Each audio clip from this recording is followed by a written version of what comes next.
Assalamualaikum warahmatullahi wabarakatuh. Selamat siang, salam sejahtera untuk kita semua, Bapak Ibu sekalian, yang saya hormati Bapak Menteri Perumahan PKP Pak Ara Sirait. Tepuk tangan untuk Pak Ara.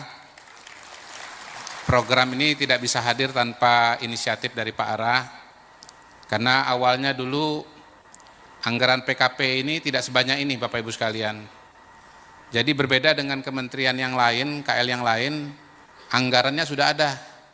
Nah, kalau Pak Ara ini targetnya 3 juta rumah, anggarannya yang ada mungkin cuma cukup buat 200.000. Jadi Pak Ara dengan kreativitasnya, dengan jaringannya, dengan kerja kerasnya, mampu meningkatkan anggaran di PKP. Jadi ini kementerian yang luar biasa Bapak Ibu sekalian.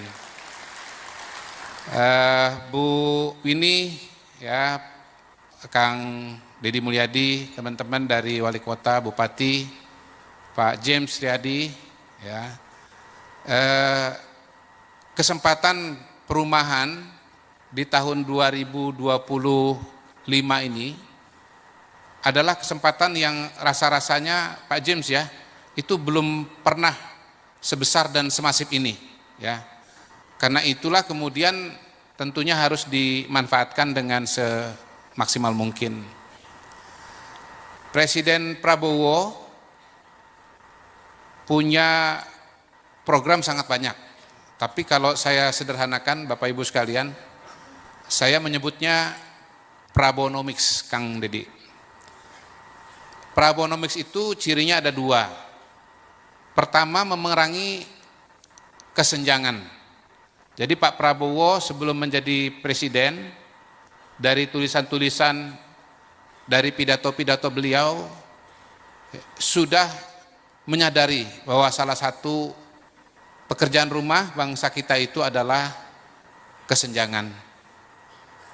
Beliau mengatakan di dalam bukunya Paradoks Indonesia, bagaimana 1% penduduk Indonesia menguasai hampir 30%, 40% kekayaan Indonesia. Dan 10%, Kang Deddy, 70% kekayaan Indonesia. Dalam rapat-rapat kabinet, tentu Pak Ara dan Bu Winnie juga hafal, beliau mengatakan, pertumbuhan ekonomi kita boleh jadi salah satu yang tertinggi di Indonesia. 512 ya Bu ya? Ya, tetapi Jawa Barat di atas itu. Tepuk tangan buat Kang Deddy Mulyadi. Ya, hebat. Jadi penduduknya besar, ya, wilayahnya luas, tapi ternyata Pak Deddy mampu membawa Jawa Barat menjadi provinsi dengan pertumbuhan ekonomi tertinggi, lebih tinggi daripada tingkat nasional. Boleh tepuk tangan lagi, boleh. Ya.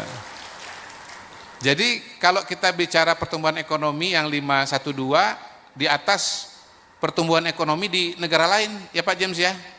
Tetapi kata Pak Prabowo tidak boleh berhenti di situ. Karena itu bisa menipu, Pak. Terus terang saya sudah melihat data bagaimana pendapatan keluarga di Indonesia, ya, kalau itu 100% Bapak Ibu sekalian, itu sekitar 2/3-nya itu di bawah 5,8 juta per keluarga, bukan per orang Pak, ya, gitu. Nah, sekitar 1/3-nya baru di atas 5,8 juta. Tolong nanti dikoreksi Ibu Winnie kalau ini salah. Dan hanya ada 1% keluarga yang pendapatannya itu di atas 27,5 juta per bulan. Jadi kita bisa lihat bahwa struktur masyarakat ekonomi kita, Pak Deddy, memang sangat membutuhkan satu, pertumbuhan ekonomi, yang kedua membutuhkan program-program yang mampu membantu mereka yang pendapatan ini masih menengah ke bawah untuk bisa mendapatkan akses kepada kebutuhan pokok. Tentu saja salah satunya adalah perumahan, begitu. Nah, tadi saya keliling ikut Pak Menteri PKP, ya, keliling, ada brosur-brosur saya lihat. Di situ ditawarkan perumahan subsidi. DP-nya berapa, Bu, Pak? 1 juta, betul ya tadi ya? Ada 1 juta. Cicilannya Berapa Pak Heru? 1,1. 1,1. Jadi perumahan subsidi ini sangat diperlukan, mengingat tadi yang saya sampaikan, bahwa struktur masyarakat Indonesia kebanyakan itu masih di bawah 5,8%. 5,8 juta. Bahkan angka tengahnya Bapak Ibu sekalian itu bisa di sekitar 3-4 juta. Itu Pak Ara. Jadi yang dikerjakan oleh Pak Ara, dikerjakan oleh KDM, dikerjakan oleh Pak Bupati, wali kota, ya. Ini sesungguhnya memang sesuai dengan kondisi masyarakat kita, ya. Tentu pemerintah tidak akan berhenti dengan kondisi yang ada, ingin lagi ditingkatkan, ya. Makanya Menteri Keuangan yang baru, ya, koboi kita Pak Purbaya, ya. Beliau mengatakan bahwa terlalu lama ekonomi Indonesia itu nginjak rem, ya, disiplin fiskal bagus, ya, ngeluarin duit hati-hati bagus, nyimpan uang di Bank Indonesia bagus, tetapi sebetulnya kalau kelamaan diinjak rem, mobilnya nggak bergerak. Karena itu pada hari ini Pak Purbaya, ya, mencoba dengan pendekatan baru, pendekatannya injak gas. Pasar ekonomi harus diguyur dengan uang. Ada simpanan uang di Bank Indonesia berapa? 500 miliar, 400 miliar ya Pak ya. Triliun ya. Ya. Oh, berarti nggak ngantuk ini. 400 500 triliun diambil 200 triliun ya. Ditaruh di bank. Supaya apa? Supaya bank punya likuiditas, ya. Nah, Pak Ara sebelum ada Menteri Purbaya mindahin duit 200 triliun itu sudah duluan Pak. Beliau ngambil uang dari BI lewat program Giro Wajib Minimum. Tadinya berapa Mas? Dari 5% menjadi 4%, dapat sekitar 130-150 triliun ya Mas ya. Ya, jadi sebetulnya saya mau mengatakan Pak Purbaya memang pinter, tetapi sebetulnya Pak Purbaya keduluan oleh Pak Ara, karena Pak Ara sudah ngambil duluan program seperti itu. Iya. Nah, kalau Pak Purbaya kan mindahin uang 200 triliun ini untuk berbagai macam program, menggerakkan ekonomi, kredit usaha dan yang lain-lain. Kalau Pak Ara khusus memindahkan 150 triliun untuk perumahan, ya. Supaya apa? Supaya nanti masyarakat bisa mendapatkan dalam tanda kutip dana murah. Disebut dana murah kenapa? Karena bunganya lebih rendah dibandingkan dengan bunga komersil ya Pak James ya, gitu. Sehingga teman-teman masyarakat berpenghasilan rendah itu bisa mendapatkan akses kepada perumahan dengan lebih mudah. Saya saksi mata Bapak Ibu sekalian, di Kementerian Dalam Negeri ada penerima FLPP. Diwawancara oleh Pak Ara, ditanya oleh Pak Ara, sebelum punya FLPP tinggal di mana? Katanya kos. Berapa bayarnya satu bulan? 2 juta rupiah. Sekarang tinggal di mana? Rumah FLPP. Berapa cicilannya satu bulan? 1,7 juta rupiah. Jadi ternyata di zaman Pak Prabowo, ya, beli rumah lebih mudah daripada bayar sewa. Saya terkejut terus terang Pak James. Saya terkejut ya, bahwa kalau dulu itu ada mitos beli rumah lebih mahal daripada sewa, ternyata realitanya sekarang ini adalah beli rumah lebih mudah daripada sewa. Ini adalah terobosan. Ini adalah program yang dikerjakan oleh Pak Ara sebagai menterinya Pak Prabowo. Tugasnya apa? Menyediakan perumahan bagi masyarakat. Mengurangi backlog. Backlog itu apa ya bahasa Indonesianya ya? Atau bahasa Sundanya apa Pak kira-kira Pak? Hah? Ngadek. Ngadek. Ngadek-dek. Mandek. Oh mandek. Mandek ya. Ada yang mandek dari kepemilikan, ada yang mandek dari kualitas. Mandek dari pemilikan itu artinya apa? belum punya rumah, udah menikah, udah punya anak, tapi belum punya rumah, entah sewa, entah di rumah mertua indah, perumahan mertua indah. Ya. Kalau yang mandek kualitas, punya rumah tetapi kondisinya tidak layak atau kurang layak, ya bocor lah, nggak ada pagar lah, nggak ada pintu lah, bang gawat juga kalau nggak ada pintu. Itu. Nah, itu semua dikerjakan oleh Pak Prabowo lewat Pak Ara. Dan yang harus dikejar ini sangat banyak, makanya membutuhkan bantuan berbagai pihak. Karena itulah kami di KSP yang tugasnya monitoring dan evaluasi program prioritas pemerintah, Presiden sangat mendukung kegiatan ini. Karena apa? Karena kegiatan ini tidak berdiri sendiri, ada ekosistem di dalamnya. Ada keuangan, ada pemerintah pusat, ada pemerintah daerah, ada BPS, ada pengembang, ya. Dan hebatnya Kementerian PKP pada hari ini bukan cuma mendorong untuk adanya pengembang, bukan cuma mencarikan dana, tetapi juga mengajak untuk meningkatkan kualitas pengembang Indonesia. Sekarang kalau mau jadi pengembang nggak boleh sembarangan, ya Pak Joko ya, boleh berdiri Pak Joko. Boleh pergi. Nah ini ketua RE, ya, Real Estate Indonesia, ya. Ini orang Bandung, casing Jawa Tengah. Solo casing Jawa Tengah.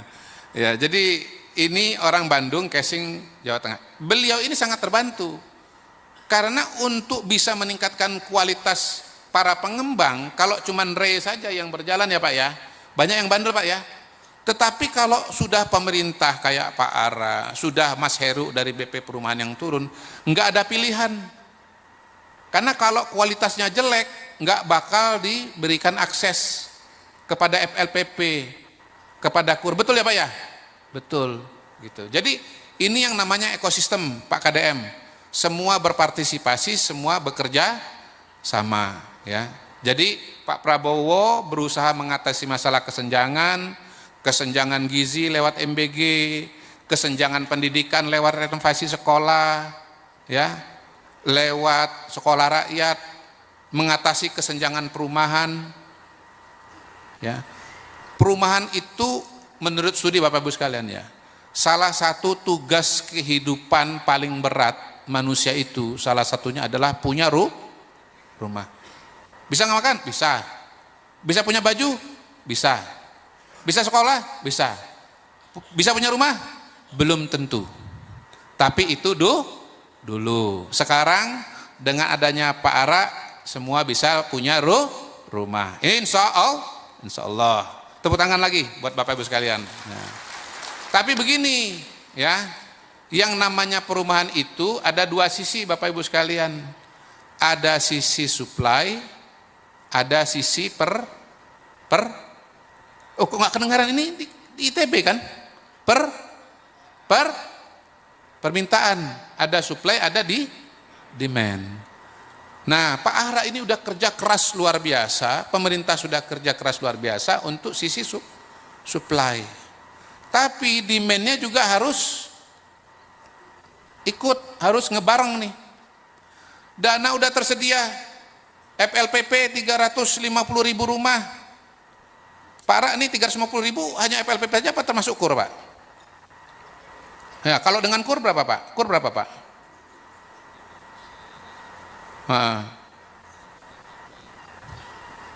Iya.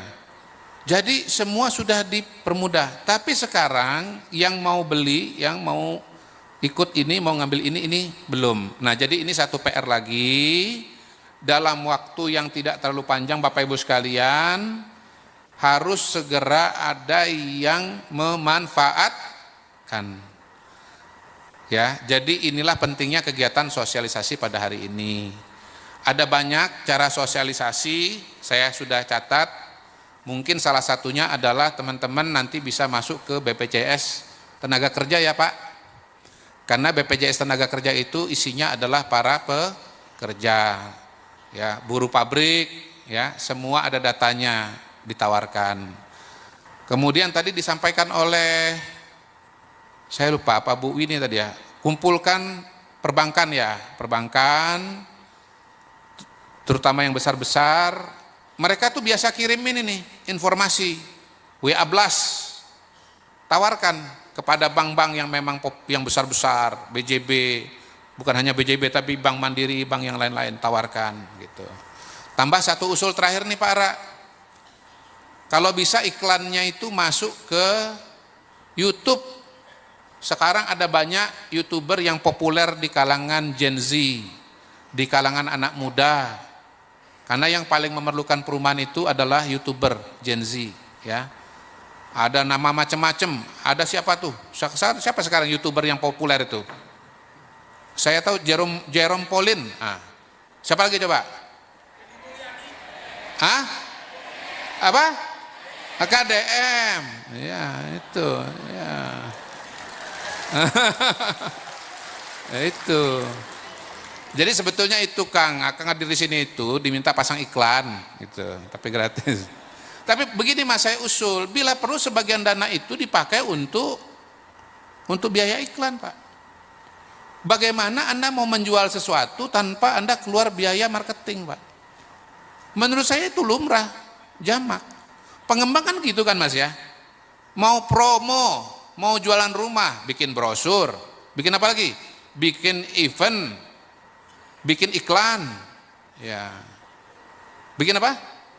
Bikin tour, gitu. Jadi maaf, menurut saya, hemat saya Pak Ara, dari sekian anggaran yang ada tadi itu, memang mayoritas sekali itu buat bangun rumah. Tapi sebagian juga bisa dipakai untuk marketing, gitu. Nah, kalau mau pasang iklan di TV, ya, nggak ada yang lebih hebat daripada Pak James Riyadi. Beliau pernah pasang iklan yang paling masif dalam sejarah Republik Indonesia. Itu adalah Pak James Riyadi. Jadi menurut saya kalau mau serapan tinggi, ya, sisi demand-nya naik, ya, kita juga harus promosi, menyediakan sistem betul, menyediakan anggaran pembangunan betul, dana murah betul, tetapi jangan lupa untuk beriklan. Demikian, terima kasih. Wassalamualaikum warahmatullahi wabarakatuh.